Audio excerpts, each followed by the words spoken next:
the players in the CBA, the American players are extremely high level, but I think that Junmar would be fine pretty much against any high level Euro League and even quite a lot of NBA big men as well. So I have a lot of respect for him, and I can see why he's sort of a crown jewel of the PBA. Okay, Matt, speaking of EASL, I believe the champion team would get prize money of $1 million and runner-up of $40,000, and then for every losing team, $20,000, all expenses paid. Where will the EASL get all this money? Well, the EASL has a great. Well, let me just go through this really quickly. Just the economics. So, first place winner is $1 million for the season. Runner-up is $500,000, and number 3 is $250,000. So, if you're in the top 3, it should be quite a profitable venture for any of these teams. And so, we have great investors. Some of these investors include some of the top institutional funds in sports and entertainment, including the Rain Group, which is probably one of the top ones from the United States. And they have operations in Asia based out of Shanghai. And then we also have various NBA players, including Baron Davis, Meta World Peace, Shane Battier, who are some of our investors, and then a lot of high net worth individuals. So we have great investors which are seeding this progress, but really the business model for us is commercializing off of our media rights and our corporate partnerships. So that's what, after we made our announcement on December 1st of the partnership with the PBA and the other leagues, what my colleagues and I are very busy on right now is making those relationships with the broadcast partners as well as the companies that we'll be working with together to promote the league. But I'm very confident that, one thing I just want to say is that I think that this is really the century of Asia. I've witnessed this personally for many years already. The Asia loves basketball. It's such a young population that loves basketball. And so we really feel confident about the future of when young consumers want to be entertained, they want to watch basketball and they want to have basketball highlights and behind the scenes entertainment driven content all the time. And so when we have the audiences and they want to be entertained, the monetization and the commercialization follows. So that's why we're and just one last thing is that those prizes, and we feel that it's really important to give serious prize money to these teams because we want the teams to take it seriously. We want the competition to be raw. We want to see PBA teams go out there and try to destroy the rest of the teams in Asia every single game. Okay. More questions, Matt, from Waylon. Waylon? Please. Hi, Matt. How are you? Hi. I'm great. How are you? Good, Merry good, Christmas. Matt. Oh, Merry Christmas. Later on, we'll tell you about our Christmas gift. Our Christmas wish. We'll tell you about that later. Matt, since Risa asked you about your favorite sports writer, and then Jerry asked you about your who's your favorite player or who the player that impressed you most. You've been to the Philippines or met PBA officials several times. Among them, who's your favorite, closest to among our PBA governors or PBA officials? Sure. I mean, I would say Careful. that. Yeah, I would say this is really I think a three-way tie. So let me give you this one. So I would say we have a really critical gentleman who helped us drive the EASL and PBA alliance to the finish line. which is Governor Al Francis Hua, and his dedication to this and his contributions were absolutely essential. And then I would say, of course, my old friend and colleague, Commissioner Willie Marcial, and he's just a gentleman and a really genuine person who loves the PBA and who really looks out for the best interests of the PBA and everything that he does.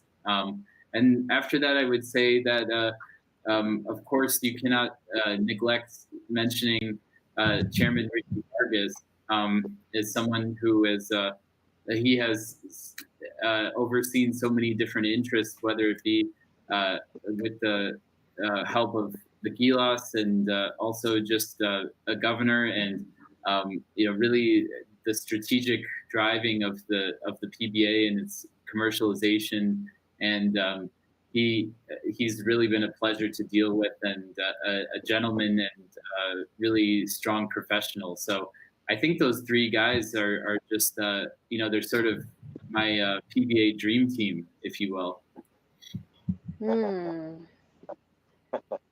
It's just a shame, that Matt has met the writers, the players. None of the courtside reporters are mentioned here, but maybe we'll save it for another time. But Matt, just for the information of the viewers that are watching us, who's not has seen an EASL game, how is it going to be? So the season or the competition starts next year, October. Is that correct? That's correct. Yeah. So it's 8 teams. We have 2 small groups of 4. So each small group has a representative from Greater China, Japan, Korea, and of course the Philippines. And so within the small group, the teams play home and away. So that means that there's three games home and 3 games away. And then the top 2 teams in each of the small groups will end the season in a Final Four competition. And the Final Four competition will be in a certain city and rotate every year. And so that's the Final Four will determine the champion, runner-up, and third place, who are receiving that $1 million, $500,000, and $250,000 prize. And then in season 3, the league will expand to 16 teams, and so we'll increase teams from the member leagues. Hopefully, the PBA feels that this partnership is good, and they'll want to send more teams in the future. And we'll also be expanding into new geographies. And I can tell you that in the 2.5 weeks since December 1st, when we made this global announcement, there have been several leagues all around the region asking to be a part of this. So people are paying attention to the concept, not only in Asia, but all over the world. And I have been really, that's warmed my heart and encouraged me a lot, because one of our objectives is to be top 3 league in the world in basketball by 2025.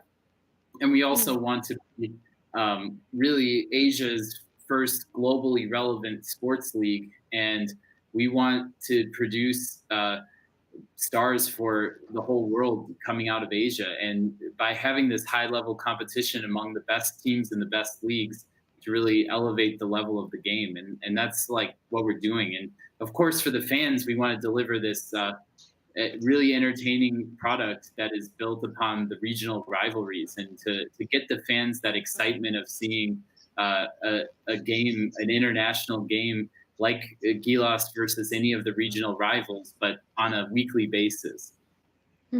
Yeah, definitely. I'm not sure if I should direct the question to you or to Jerry, just so we could have a better understanding. Waylon is back with us. So you said top 2 teams of each region, of each league. So let's say the PBA plays at least for this year 2 conferences, and we have different champions. Say again, let's say 2 different champions for each conference. So those 2 teams will participate. Is that how it's going to be? So I believe that what is the situation right now that's being discussed is that the PBA is going to look for 2 teams out of the top 4 from the Philippine Cup, and then choose among those top 4 2 teams. So it'll be chosen from Philippine Cup over the other conferences. I see. Well, have you been following the PBA games lately? And who, I mean, as early as now, it is still is early to tell, but who among the teams do you see so far are showing potential to be, representing the country well on this level? I mean, I think that it's really too early in the season to say anything. I mean, this the one thing that I have been paying attention to is just the great victory that the PBA has had by bringing the games back to Metro Manila and having fans in the stands. I think that if you ask me this question in 3 or 4 weeks, I'd be able to say something that sounds intelligent. But right now, with it just starting, it still could be anyone's game, and that's what's for me really exciting about the PBA is that there's so many teams that go up and down in the rankings every conference, and so you really have a highly competitive league, which is why ESL is so honored to be partners with the PBA. True. Okay, Waylon, do you still have questions for Matt? Yes, Reese. Just curious, Matt.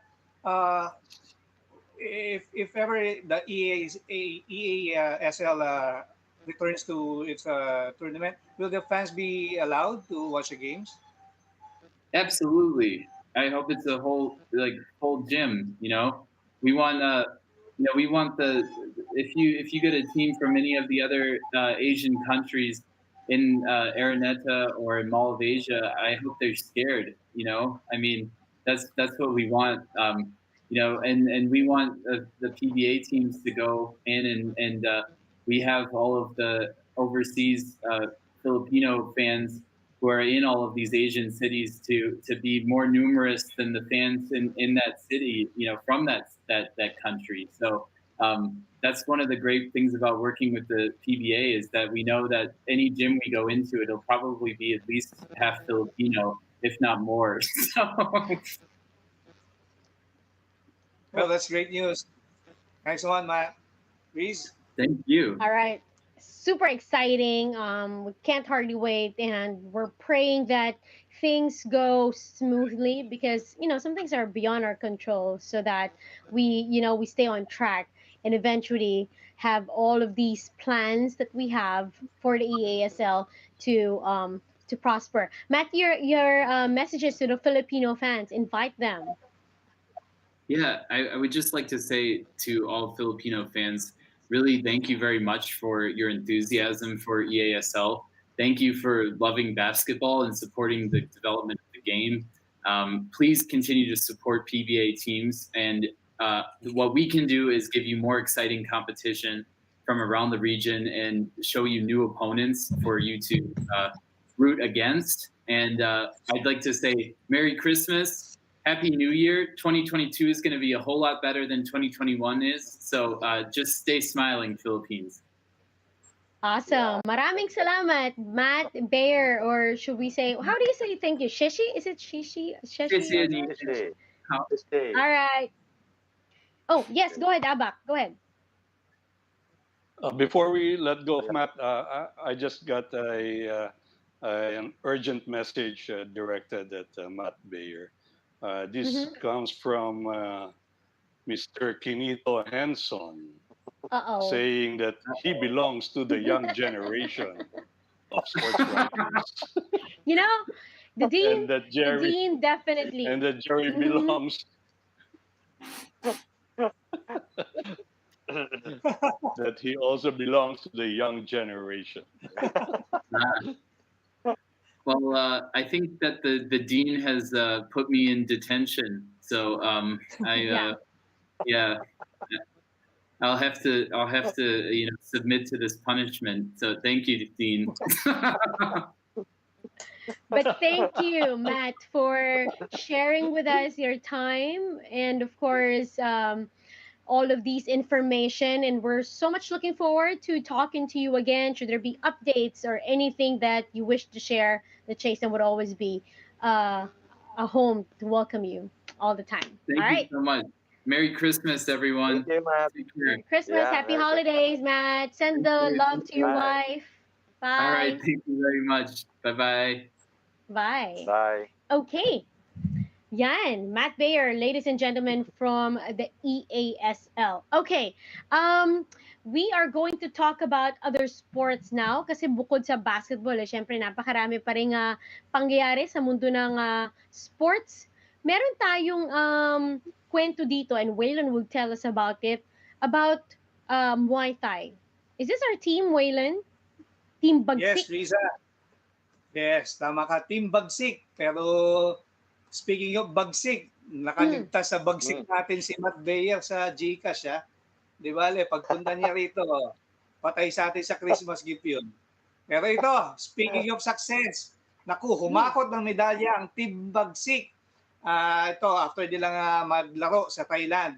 Makalipas ang 2 taon or after nilang manalo sa Southeast Asian Games, muling sumabak ang Philippine Muay Thai team o kilala nga ito bilang sa kanilang pangalan na Team Bagsik sa isang full-scale combat competition na ginanap sa Thailand. Bago ang competition sa Thailand, naghari din sila ang koponan na ito during the 2021 IFMA Virtual Championships na inorganisa rin ng Thailand.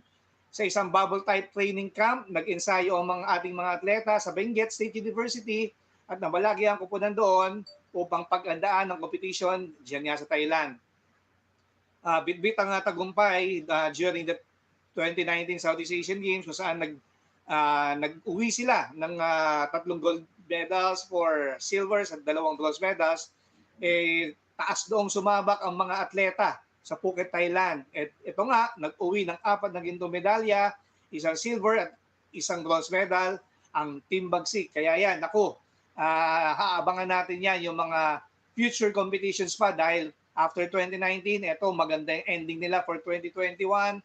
Hopefully, maganda rin ang kanilang maging mga kampanya for 2022. Kaya sa Team Bagsik, from the Chasedown, congratulations.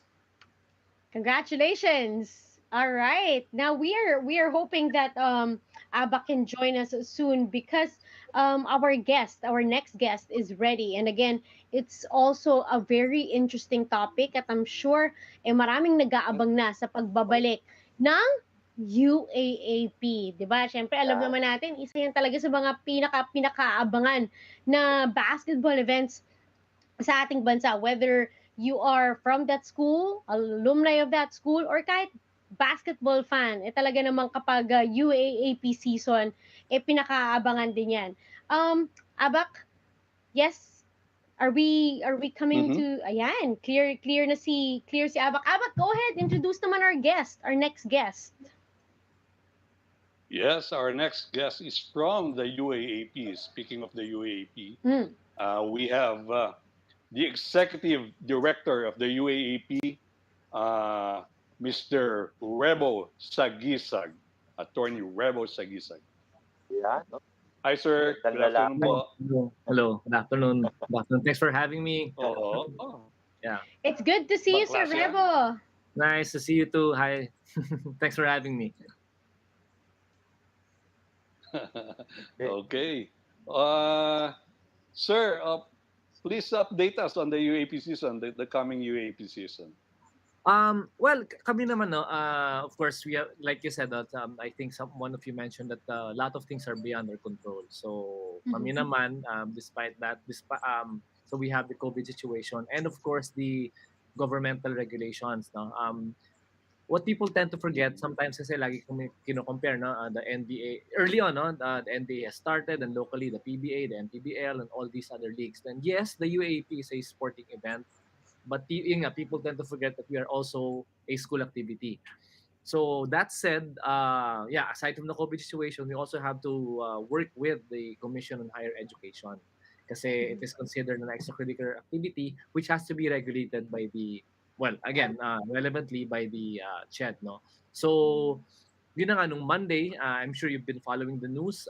Finally, ang pinakahihintay naming joint memorandum circular and the certificates of authority to at least resume training muna has been issued, no, last Monday. So I think 6 or 7 of the member schools have already been issued the said authority. And as far as I know, some of them have already begun bringing in their students, no? Para makapag-start na ng training. Kaya lang dilemma, medyo inabot tayo ng Pasko. Kasi alam mo naman yung practice, di ba? Siyempre, these students, parang nag-aalangan. So some of them might push back the bringing in the students after the holiday season na.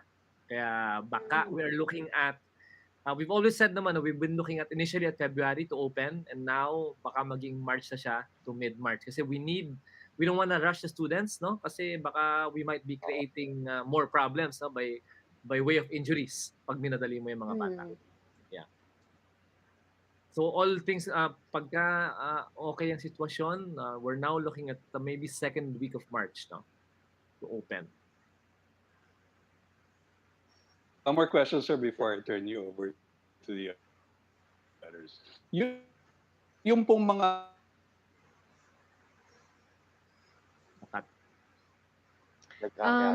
okay, we'll try to fix Albak Cordero's connection. We'll get back to his questions in a few. Waylon is next in line to ask questions. Waylon, go ahead. Sir Rebo, kamusta po?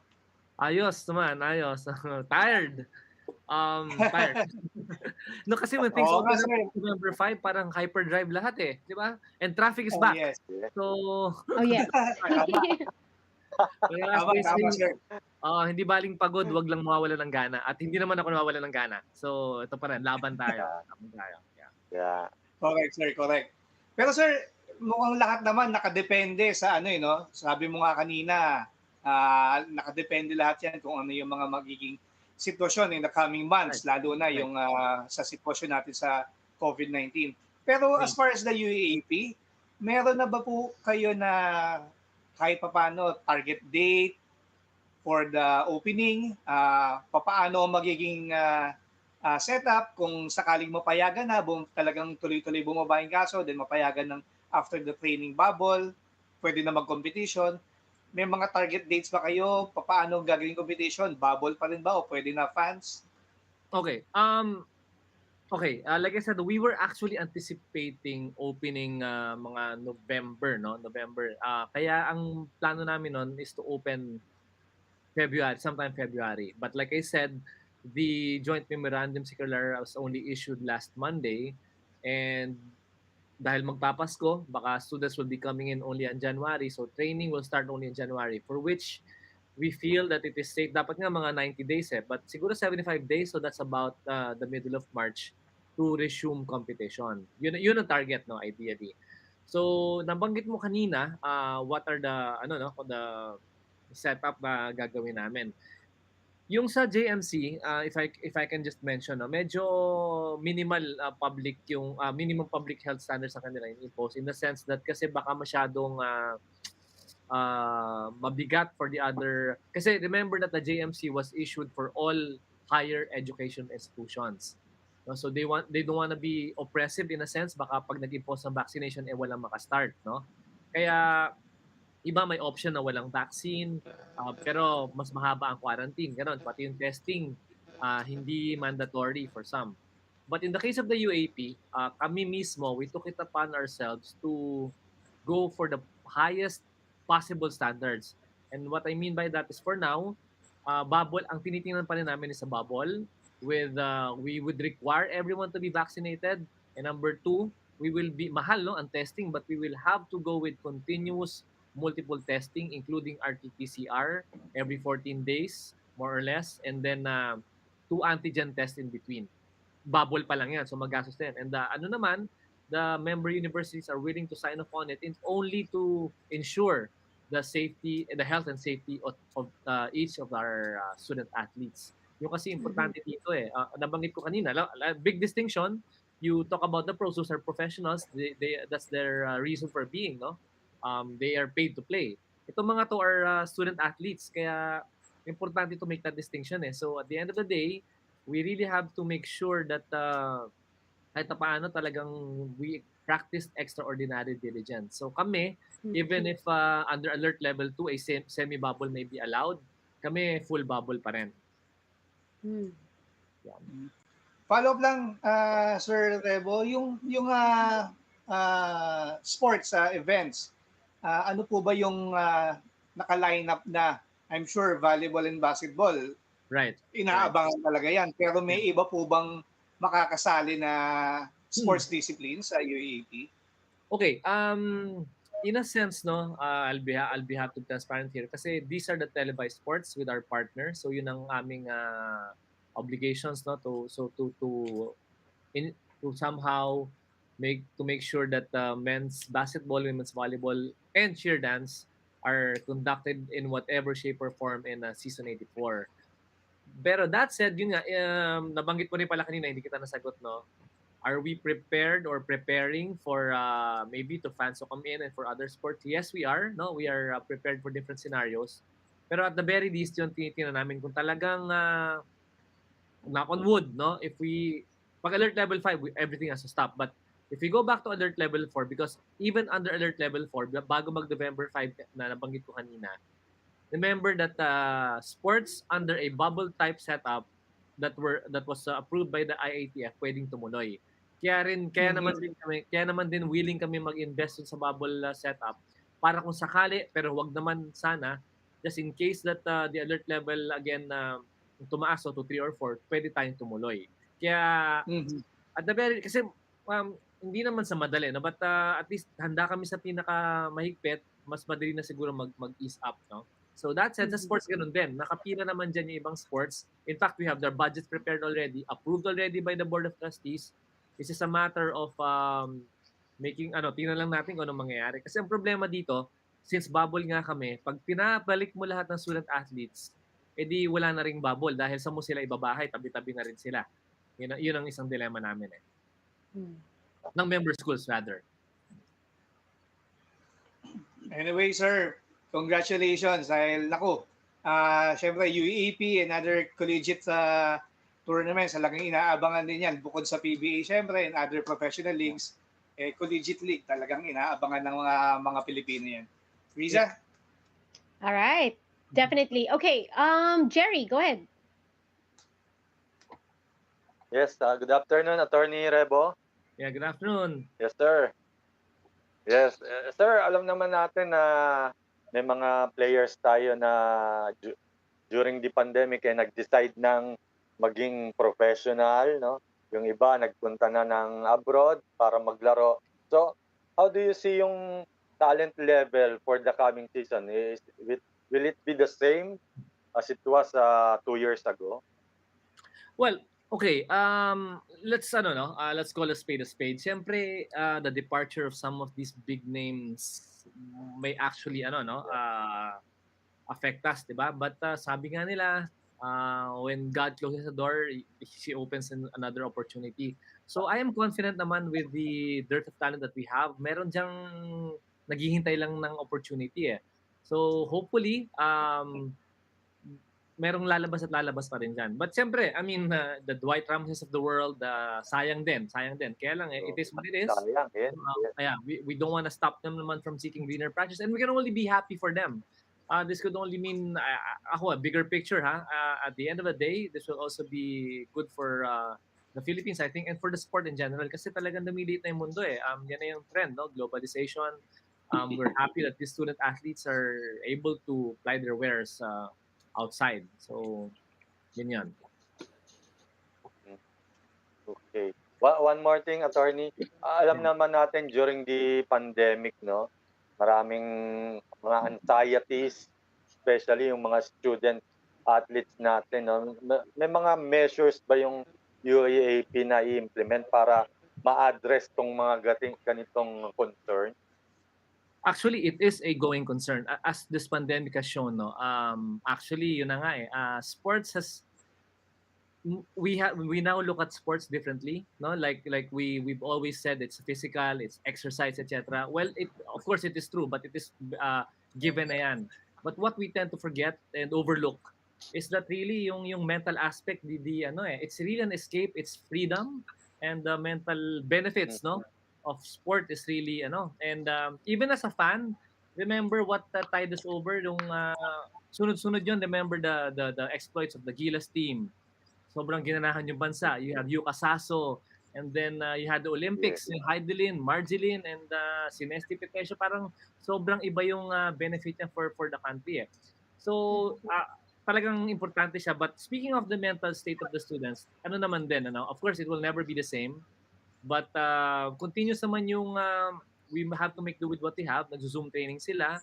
And the coaches, more than ever, have taken on a different role as team psychologists. No? Talagang bukod sa pag-train sa mga bata, checking on them once in a while. I know it's different pagka face-to-face, but importante rin yun You make a Zoom call, talk to the student athletes. So maraming account. And in fact, I've spoken to a lot of coaches that yun na naging role nila. Naging kuya, tatay, nanay, team psychologist na nangyari.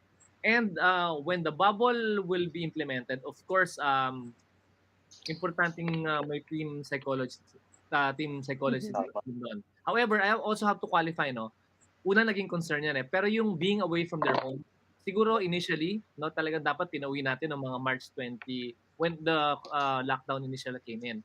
Pero tingnan din natin medyo compared to the professional athlete, kasi ito ang student athlete medyo mas sanay to be away from their families. Yung mga PBA players kasi, it was reported na nagka-anxiety. But siyempre, mga padre pamilya yan Pag nilayo mo yan doon, talagang medyo stressful for them. Yung student athlete, initially, yes, nakauwi na. Pero now, talagang kating-kating na sila If you ask them, yung surveys, talagang, they just wanna play. They just really wanna play. Okay. Thank you, Attorney. Yeah, thank you, Dan. For the answers. Riza? Attorney, we are so excited also, other than of course sa pagbabalik ng UAAP, but also to be welcoming you to the Signal family and this partnership that the UAAP now has with Signal. Can you tell us about more about this? What are the fans supposed to expect? Saan kami makakapanood? How often are we gonna be able to see the games? Would it be shown on different platforms as well? Well, I'm sure you've heard about the for the first time in the history of the UAP, we now have a UAAP dedicated channel. And, UAP Varsity channel. So imagine, it's already up. Wala pa nga tayong laro. Ang dami, meron na tayong content. It is only testament to the efforts of the coaches and the players na talagang ang daming classics na pwedeng ang sarap sariwain, So, yan yung isa sa mga the deal or the arrangement that we had for Signal to give us our own channel. And aside from that, of course, Signal is also one of our partners is also smart, and viewership has changed. Sabi nga ni Dean, kami yung mga bata, so we're all on our mobile phones. So iba na. So the fact that Smart will be taking on this new platform will allow us millennials to be able to enjoy the game in different platforms and different gadgets. So we're very, very excited with this partnership. Yeah, I mean that's how the games are now viewed. I mean, it's a different experience when you watch the games live. Yes, but let's put it out there na ang dami talaga ngayon na syempre hindi naman ganun kadali na pumunta ng mga venues, especially in the situation right now. You just mentioned how traffic is back in in the metro. Nakakapanood pa rin naman sila through their mobile phones or their gadgets. And now with Signal, I'm sure magiging mas accessible yan sa mga UAAP fans. Kinabahan lang ako dun sa sa classics, baka maungkat yung mga classics na na-cover ko sa UAAP. Parang hindi ko gusto makita yung sarili ko almost 10 years ago. But parang hindi yata magiging yan. Makakabuti for me. But anyway, sa REBO, sorry, before we wrap up, Abak was cut off earlier. Abak, do you still have questions for attorney?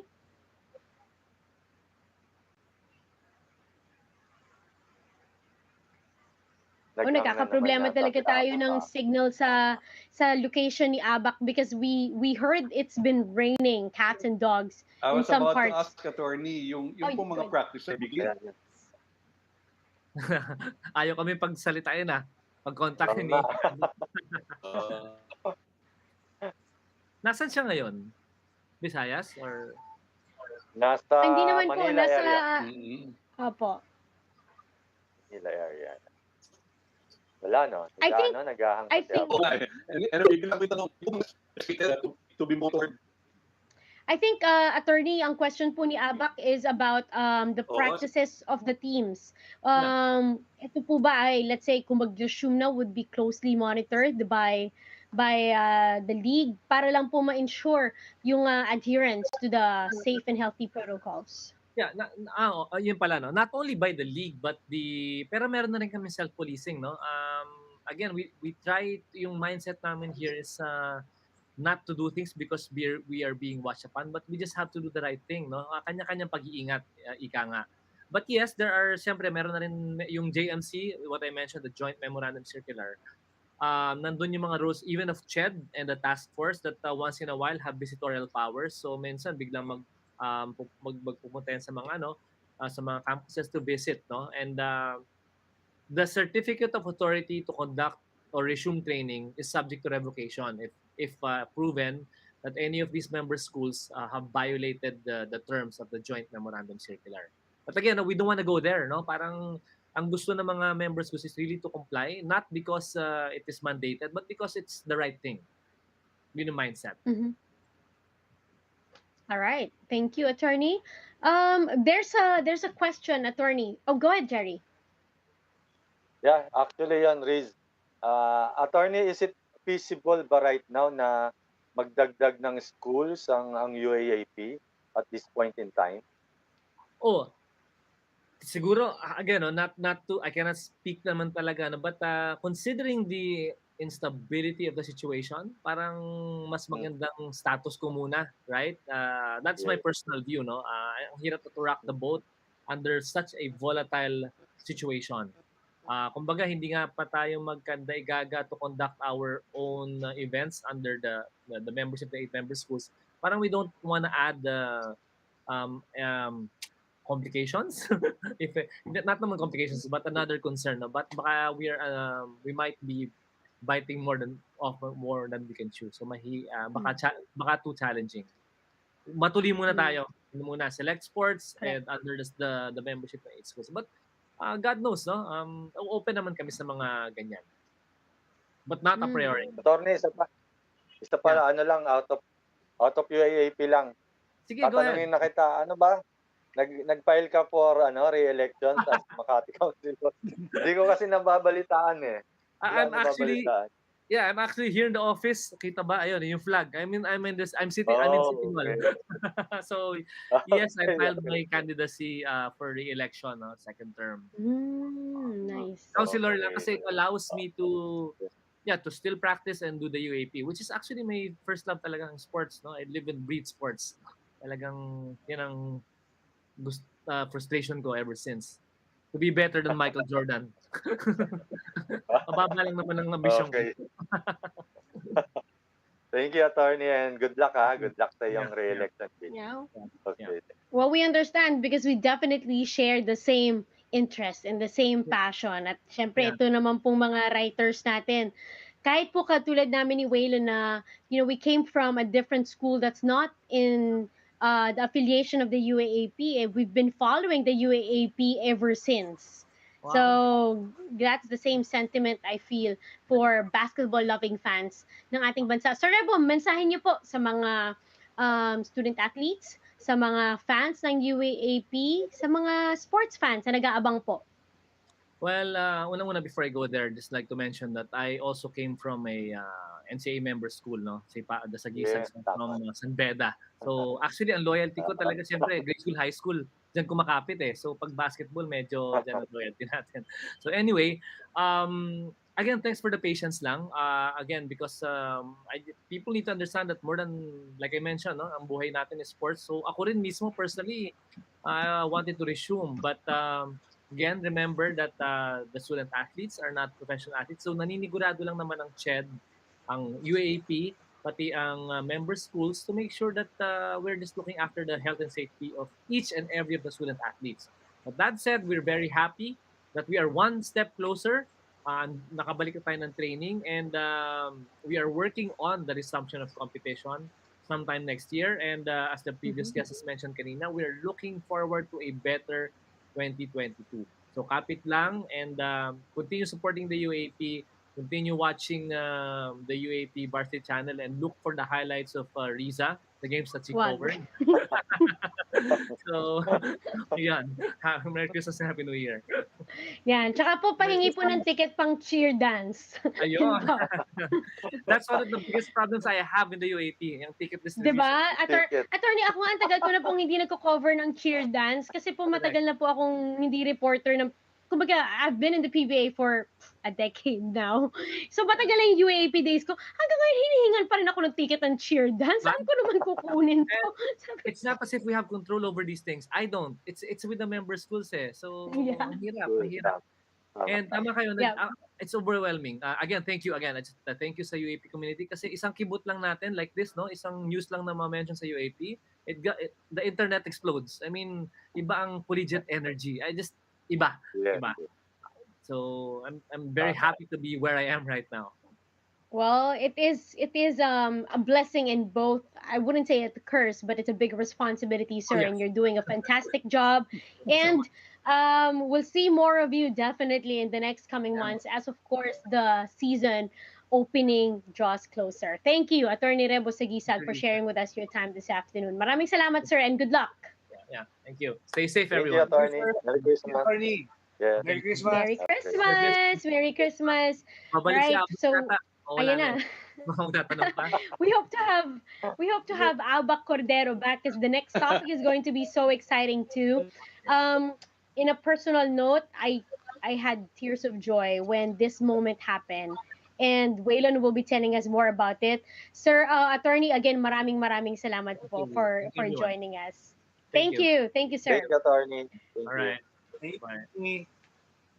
When I was saying when Steph Curry made that shot and of course was crowned as the best three-point shooter I would say, in the world. Imagine, ginawa niya to in half of the time that the other players did in their playing careers. Waylon will be telling us more about it. Go ahead. Yes, tama ka dyan, Luis, no? Ito si Stephen Curry ng Golden State Warriors, ang bagong three-point king sa NBA. Sabi mo, hindi lang NBA, siguro sa buong mundo na. The greatest shooter na talagang hindi lang sa kanyang generation, kundi sa lahat-lahat na, all-time. Kasi ito nga, binasag ni Steph Curry ang tinaguriang greatest shooter in NBA history. After yung mag-record sa loob ng makasaysayang Madison Square Garden. Before ng game na yan, tinawag pa nga na Madison Steph Garden yan no? So talagang yung pagpupugay dito kay Steph Curry. Prior to the game, I think dalawang 3-point shots lang ang kailangan niya para mai-record niya yung panibagong nito for the all-time 3-point as a 3-point king. Nakuha ni Stephen Curry ang bagong 3-point record. Saksi ang two-time NBA champion na si Ray Allen. Siya ang may hawak nito prior to Steph Curry. At prior to the game, marami tayong napanood na video. Nag-uusap sila together with Reggie Miller. And nung finally, naipasok na ni Steph Curry yung kanyang 3-point basket na sa first quarter, isa sa mga pinuntahan niya si Ray Allen na inakap niya. Siyempre, nandun din yung father niya, si Del Curry, na isang former NBA player din, 3-point shooter din. And nandun din yung mother niya, siyempre. Talagang makita natin dun sa mga social media post ng NBA how emotional Stephen Curry was during that game kasi talagang he is considered as the all-time best greatest shooter sa basketball, di lang sa NBA.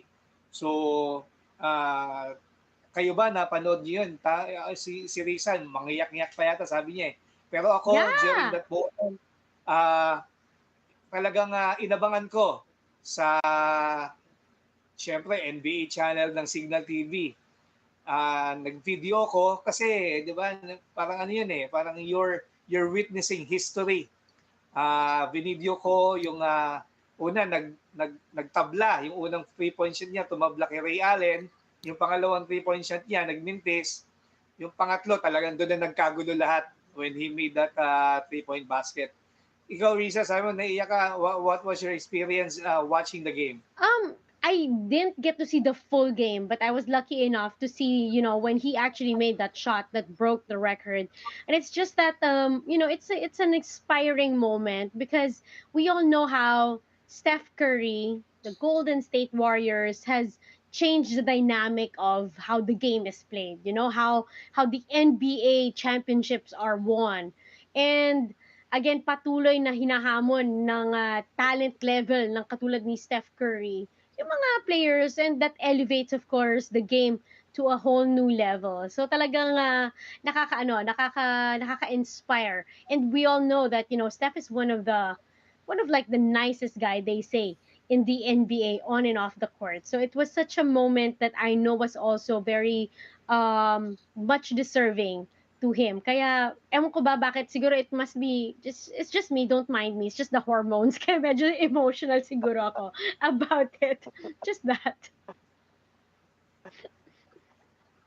Tama. Ito, si Jerry, I think napanood din niya no? Okay, Jerry, tanungin mo nga yung chikiting sa likod mo, napanood ba niya si Steph Curry? Naglalaro kasi. What I like lang dun sa yung mga clips na pinapakita si Steph Curry as a baby, may pacifier pa siya, and then as a kid making his first basket sa isang toy na ring, and then yung mga paglalaro niya sa elementary, high school, and then sa college, hanggang dun sa napunta na siya ng NBA.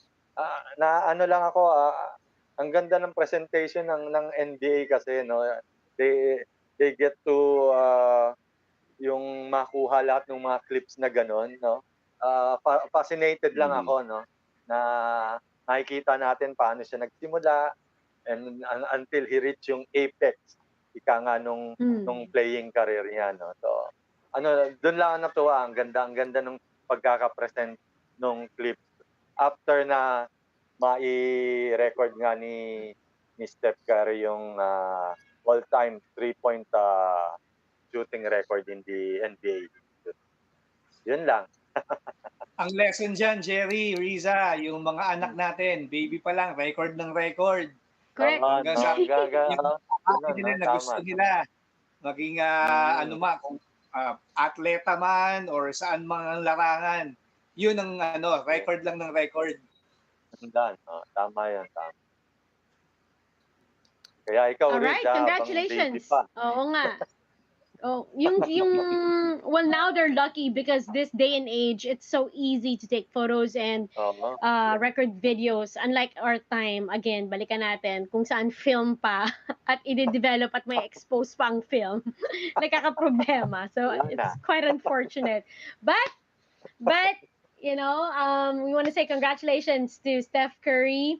The NBA, of course, is shown on Signal. So, patuloy nyo yung panoorin sa iba't ibang platforms ng Signal. Now, before we would wrap up today's show, first, we want, of course, to just put it out there kasi talagang katulad ngayon, nakaka-experience tayo ng pag-ulan dito sa ating, in the metro. How much more dun sa talagang greatly affected by Typhoon Odette. And it's just so unfortunate kasi 7 araw bago magpasko and this is happening.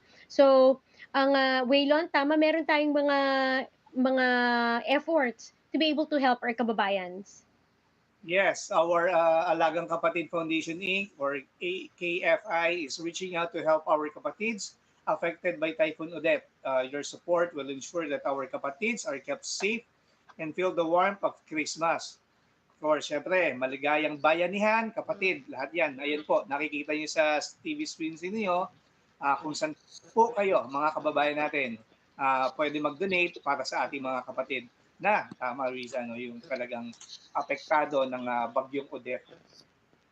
Ayan. At syempre, dahil nga 7 araw na lang, 7 days before Christmas, ang MVP group of companies naman at ang mga kaagapay natin ay maagap at tuloy-tuloy ang pag-share ng blessings at tulong sa mga nangangailangan nating mga kababayan. Kaya sana kayo rin, tayo rin.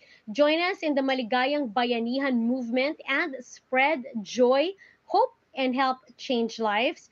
Again, for donations, the accounts are flashed on your screens, as well as, of course, the contact details. And again, we're inviting everyone. Makisali na po tayo sa isang maligayang bayanihang Pilipino. Grabe! Parang kailan lang nagsisimula pa lang ang taon. Ngayon magtatapos na naman ang ating taon. It's 7 days before Christmas. And then soon enough, New Year na naman. The Chasedown was very blessed to be able to, or we are very blessed here at the Chasedown that you all welcomed us in your homes every Saturday afternoon. And gusto ko, bago tayo bumati sa ating mga viewers, ako po gusto ko pong magpasalamat po sa inyong lahat sa inyong patuloy na pagtangkilik at panonood sa amin tuwing Sabado. May mga babatiin ba kayo, guys? Abak, go ahead. Aba, mauna na ako bago ako maputol ulit. Anyway,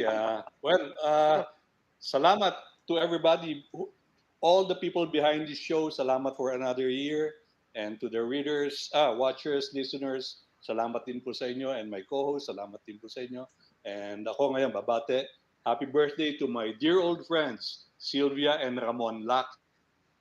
And my wonderful neighbors, Sheila and Egbert Pangilinan. And of course, happy birthday to the good Senator, Manny! Yun! Yan! Oo nga, ngayon pala birthday ni ano. And patingo na rin, mabilis na mabilis, mga Maynila, Engineer Robert Evangelista, Arcedson, Ariel Paredes, and ang hari ng lahat, King. Thank you. Merry Christmas. Merry Christmas. Jerry, bago mo ibigtaw yung mga babatiin mo, syempre panyayahan natin sila. The 3-on-3 games, the PBA games. You have the schedule. Give us a rundown, please.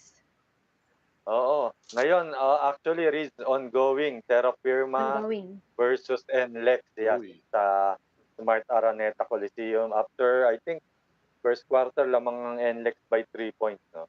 And then later, Blackwater Bossing versus the San Miguel Beermen. Yung bukas, hindi ko kabisado. Hindi ko pa kabisado yung schedule. Bukas, ang alam ko lang is Phoenix versus Barangay Ginebra. Second game. Oo nga, tama. Second game nga. Ang ganda laban. Tama rin. Second game. Phoenix yan. And, okay, go ahead, Jerry. At saka,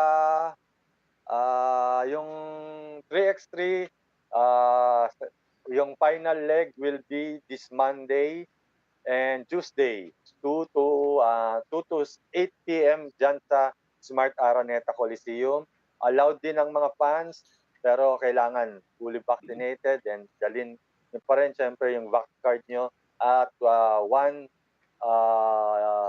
government ID. Hanapan kayo dyan. Tapos yung grand finale niya, grand finale, featuring yung 10 teams, top 10 teams after the after leg 6 sa December 29, dyan din sa Araneta Coliseum. Yung bukas pala is 3 p.m. Rain or Shine versus Magnolia, and then 5:30 yan, Phoenix versus Barangay Ginebra. Tuloy-tuloy ka na rin, Riz, ha? Sa Wednesday, December 22, first game, Alaska versus Blackwater, and then TNT versus the Meralco Bolts. Sa December 25, Pasko, andyan si Waylon Galvez dahil manonood siya ng NLEX versus Phoenix. Riz, baka nandiyan ka rin, ha? And then, syempre, yung Classico, Magnolia versus Ginebra. Then, December 26, yan ang last play date ng Governor's Cup. San Miguel Beermen versus Terra Firma and Rain or Shine versus TNT Tropang Liga. Okay. Nice. Tapos January, magmomowa na. Yes, posible. Yes, may mga games na sa iba. The 3x3 also is very exciting. In each leg, tama, Jerry, iba't iba yung nagka-champion. So wala pa tayong nakikita na nakakaulit. So, let's see kung sino ang Tama. magiging emerging champion. Actually, pinatatagal ko lang kasi gusto kong pahirapan si Waylon. Nahihirapan siya sa costume niya, maaga niya sinuot. Akala niya unahin ko siya eh. Oo. Mamaya, sige, panindigan mo yung ano mo, costume mo, maaga ka nag-costume eh. Nainita na nga eh. No, but, Bakal na nga kanina, mainit. Hindi ako makahinga. alam ko kanina pa niya, hindi ko lang binabasa Kaya siguro. pala tinagalan ka ni Risa. Diba, ako na, i-discuss muna natin lahat. Uulitin natin lahat. Lahat ng schedule. Hindi ako makahinga. No, but, Wrap up. this is how much fun it is actually, and I can't wait to be able to see you guys again back in the studio. So hopefully next year, back to Waylon studio na. tayo. Waylon! Sige na, ikaw na. Yan. Si Jerry, hindi pa bumabate. Pero yung babatiin ni Jerry, Bumati na. babatiin ko na. Siyempre, yung mga naku, masugid na tagapanood natin. NCAA Mancom. Yan. Sir Peter Calvo, Father siyempre. Vic Calvo, Father Glynn ng San Sir Sebastian. Peter. Glynn, no? Max Father Glynn. Castellano. Sir- J.R. Yubos. Oo. Efren Jose. Suban. Mr. Paul Suban. At syempre, Direct. yung mga barkada natin sa Manila Bulletin, OTEP, Antipol at JJ Del Rosario. Yan. Merry Christmas sa inyo. Ito, nangangaroling na kami. At syempre, yung mga boss natin sila, unang-una, binanggit mo na kanina, Abak kanina, si mga kasama natin sa show, sa Chasedown. Paring Saldi, kamusta ka? Yan. O, si Christian Encarnacion, Direct Mel, Mike, Ma'am Rina, of course, sa mga boss natin, Boss Miguel, Bea, Marina. Ma'am Sena Olaso. Merry Christmas, mga boss! Sir I-Gcash Peter, nila. bati tayo ha. Yan. No, Waylon mentioned, of course, the hardworking men and women behind the show. Kasi ang lagi nilang nakikita, tayong 4 o tayong 5. Oo nga. Pero ang hindi po alam ng marami are, of course, the people that are working hard to give you very exciting and insightful episode each and every time from our staff, writers, our coordinators, di ba? Pati na rin syempre yung ating mga direktor. Thank you so much po mula sa aming lahat sa inyong pagtutok, syempre sa The Chasedown. Speaking of pagtutok, paalala lang din, syempre may mga show tayo sa Signal talagang dapat pakaabangan. The Hot Seat sa Lunes, 9 p.m. Uy, would Hot Seat, feature Ato Agustin. Yan, di ba? Magandang magandang kwentuhan yan. So make sure that you guys check out the Hot Seat again on Monday. That's 9 p.m. And Coach Ato Agustin will be on the show. And with that being said, maraming salamat muli sa inyo pong pagtutok. We wish you all a very, very Merry Christmas. I-advance na rin natin ang Happy New Year.